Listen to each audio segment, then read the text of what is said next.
Bonjour à tous.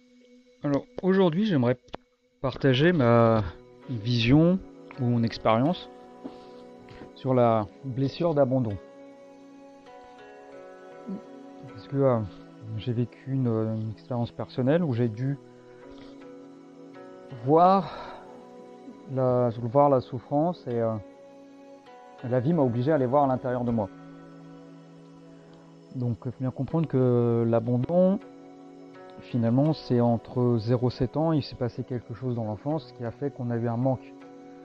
Quelque part, généralement, c'est plus le manque affectif de sécurité. Le manque affectif crée après de l'insécurité par la suite en tant qu'adulte. Et la plupart du temps, on peut ne pas s'en souvenir si le trauma est trop important.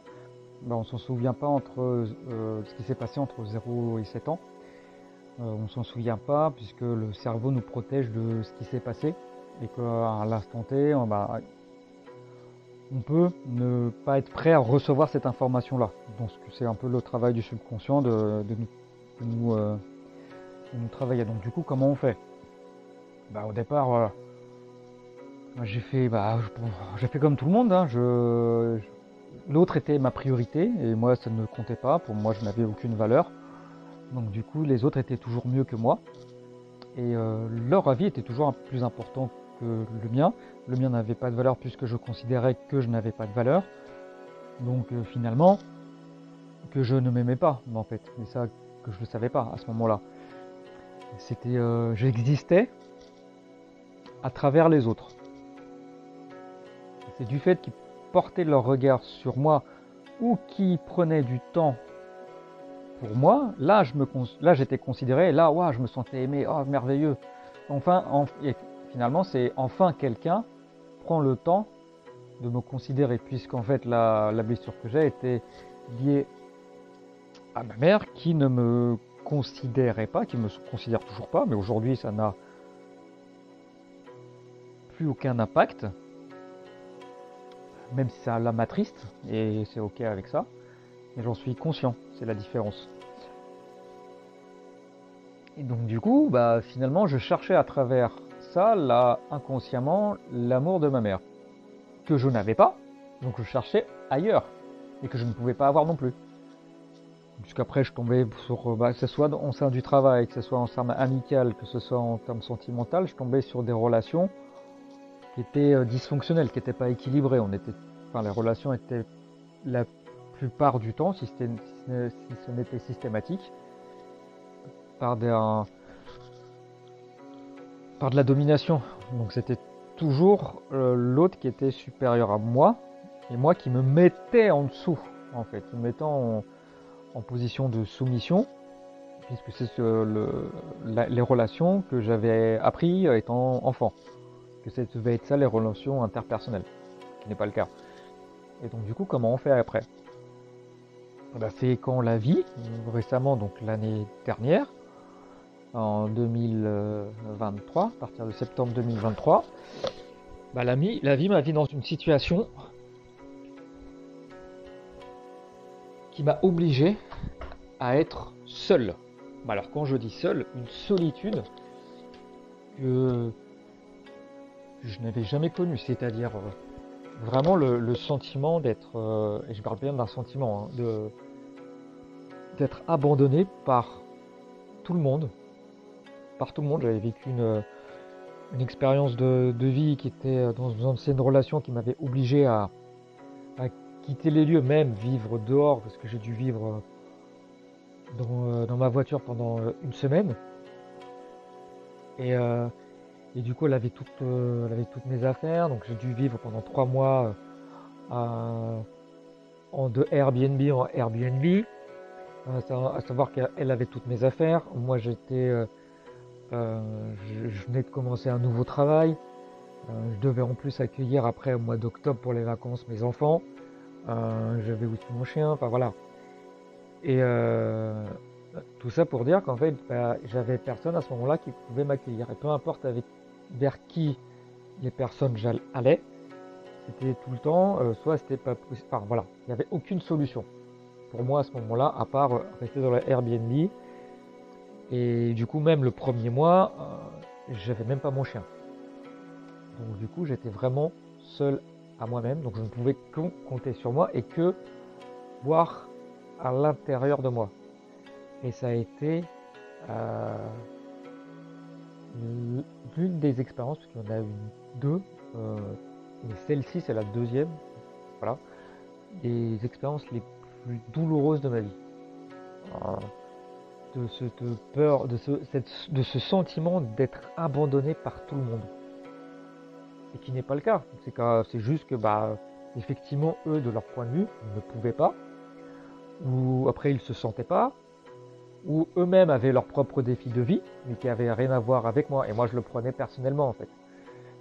Et après, avec le temps, et puis quand on commence à se débrouiller de plus en plus en soi-même, il y avait aussi ça. C'est-à-dire que moi, j'avais encore l'idée de donner mon pouvoir à l'autre et que je n'étais pas en capacité de subvenir à mes propres moyens tout seul.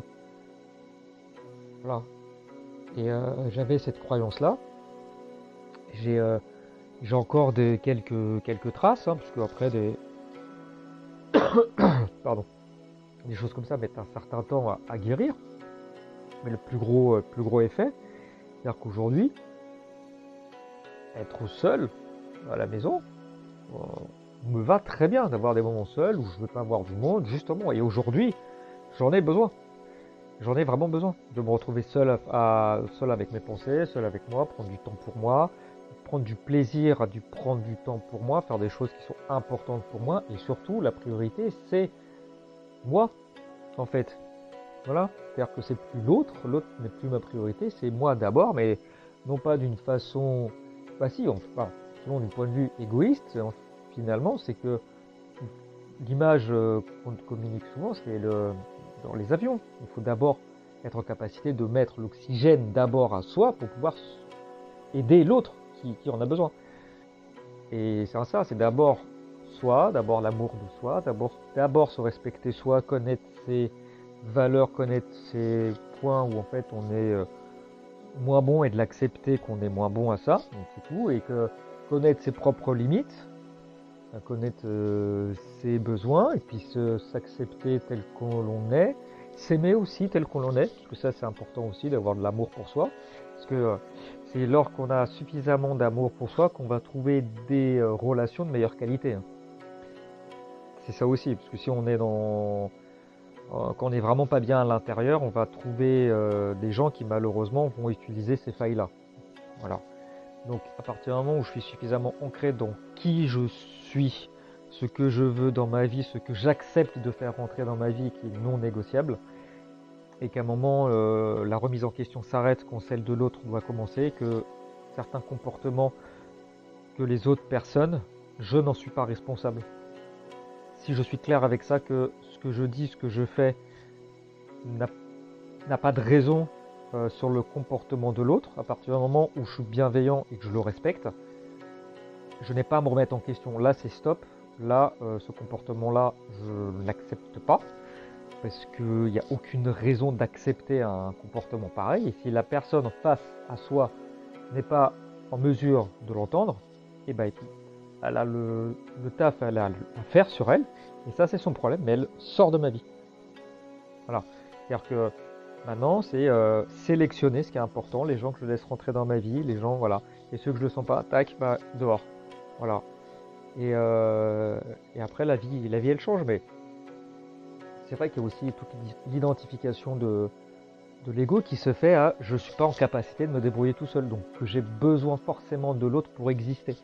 Et ça, comme l'ego fonctionne par identité, il n'apprécie pas des masses qu'on touche à ça. Donc c'est pour ça que c'est aussi douloureux, parce que quelque part, quand on touche à une partie identitaire de l'ego, qui s'identifie à quelque chose, qui peut même, voilà, à ce statut-là, lui va nous faire sentir à travers nous des choses émotionnellement extrêmement difficiles pour pas qu'on y aille en fait à travailler sur ça justement. Et il nous fait vivre tellement une souffrance immense qu'on a envie d'arrêter parce que c'est trop souffrant. Et du coup, on continue notre vie, on continue à fuir d'une certaine manière à travers des choses diverses et variées. Et la finalité, c'est que la vie, elle est toujours la même. on ne peut pas être face à soi et qu'on n'a pas confiance en soi, on n'a même pas confiance en ses propres décisions. Et du coup, on passe son temps à demander l'avis d'un tel ou un tel par rapport à une situation qu'on vit ou par rapport à des choix de vie ou des choses. Qu'est-ce que je peux faire? Qu'est-ce que je dois faire? Qu'est-ce que tu penses là? On peut très bien avoir effectivement des différents points de vue, mais après, la décision doit être la nôtre. De dire oui, j'entends ce que tu dis, c'est intéressant, j'entends ce que tu dis, c'est intéressant, je fais ok, je prends ça, je vois ce qui me parle. Mais en finalité, on est seul face à nos choix, en fait. Et que notre meilleur compagnon, ça doit être nous-mêmes. On doit être notre meilleur ami, en fait. Et la plupart du temps, ce qui se passe, c'est pas le cas. On est notre pire ennemi. On se parle à soi-même. On se parle à soi-même de la pire des manières. C'est-à-dire qu'on même à notre pire ennemi, on leur parlerait pas de la façon qu'on se parle intérieurement, en fait. Enfin voilà, ça sert à rien ce que tu fais. De toute façon, ça mène à rien. Ce sera toujours la merde. De toute façon, qui veut de toi. De toute façon, tu fais peine à voir. Tous ces langages intérieurs en fait qui sont mauvais, qui vont créer après notre identité, cette identité-là, créer notre propre comportement. Et donc en gros, voilà, c'est de se poser et de laisser et d'observer l'intérieur en fait, voir qu'est-ce qui fait que je me sens abandonné, qu'est-ce qui fait que j'ai besoin de l'autre pour exister, alors qu'en fait, et juste le fait d'exister suffit et que je n'ai pas besoin de l'autre en fait dans ma vie. Et que en tout cas moi ce qui m'a aidé ça a été beaucoup la nature, et puis mon chien, parce que la thérapie animale existe. Et ça a été, enfin voilà, ça a été vraiment un grand transitoire, parce que du coup effectivement ça crée quand même une présence. Ça force aussi, moi je parle par rapport au chien, ça me force à le sortir. Donc à aller à l'extérieur, ne pas rester enfermé dans le mode dépression parce qu'après il y a ce qui est difficile, c'est la solitude qui n'est pas choisie. Quand la solitude est choisie, l'expérience n'est pas la même. C'est ça la différence. Et c'est en fait ce qui est souffrant, c'est la solitude qui n'est pas choisie. C'est-à-dire qu'on veut voir du monde et tout ça, et que la vie euh, conspire à nous laisser tout seuls dans un but bien précis, et qu'il faut laisser faire le processus qui est extrêmement douloureux, mais à partir du moment où on se laisse traverser par cette tempête, c'est comme si on prend un bateau, on va sur la mer et en fait pour aller sur l'île paradisiaque, il faut traverser la tempête pour y accéder, et à partir du moment où on a traversé cette tempête, là on a accès à quelque chose de merveilleux et de sublime et de calme.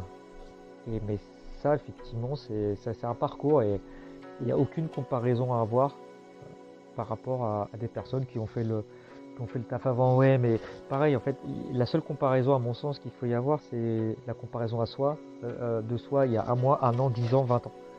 Voilà, comment j'étais il y a 20 ans, où est-ce que j'en suis aujourd'hui? Quel parcours j'ai fait?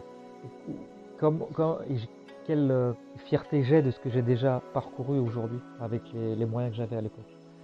Et d'être plus indulgent, d'être indulgent envers soi, d'accepter le fait aussi qu'on n'y arrive pas, puisque la souffrance, c'est la différence entre ce qu'on voudrait vivre à l'instant T et ce qu'on vit. Et du coup, c'est ça la souffrance, c'est cette lutte-là qui nous fait souffrir.